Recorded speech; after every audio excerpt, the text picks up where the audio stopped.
Come mai questa visita in questa terra, Fara di Soligo?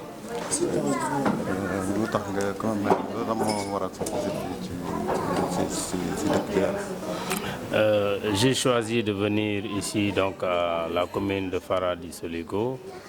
parce que déjà il y a une bonne communauté sénégalaise qui est bien implantée, qui entretient de bonnes relations avec les autorités communales et les populations de Fara di Soligo et qui également en grande partie viennent de notre commune de Linguère. Sono venuto qua perché avevo già capito che in questa terra di comune di Fara di Soligo c'è un'importante comunità senegalese che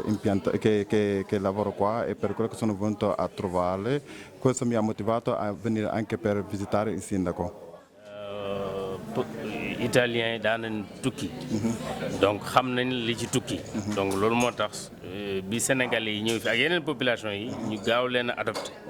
waaw donc loolu laa doon wax ci seen xam nañ loolu xam nga aussi boo nit ki lam xam rek la mën a exercer. Lui ha detto che nel passato gli italiani erano tutti immigrati, hanno capito cos'è l'immigrazione e per quello che lui non ha dubbi che accoglieranno tutte le persone che vengono qua, che si comportano bene, che lavorano qua. loolu moo tax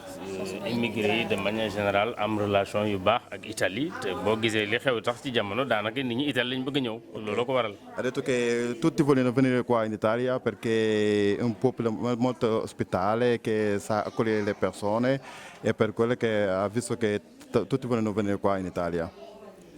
Si punta al gemellaggio perché, come è stato detto anche prima, la comunità senegalese a Fara di Soligo è una comunità ben accetta e a volte ci insegna anche come vivere, pensando che sono degli stranieri che vengono dall'Africa, che vengono da un paese lontano, hanno saputo integrarsi e sono qua che chiedono più volte anche al sindaco, collaboriamo insieme e se c'è anche qualche attività che possiamo fare per le comunità di Fara di Soligo noi siamo disponibili. Quindi questo è il massimo dell'integrazione, il massimo che si può chiedere a una comunità straniera che risiede sul nostro territorio. Il Ministro ci ha onorato della sua presenza qui,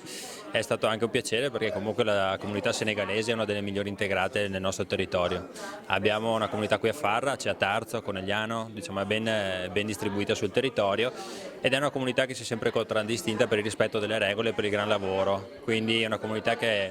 si è integrata alla perfezione e che ci fa piacere avere qui con noi.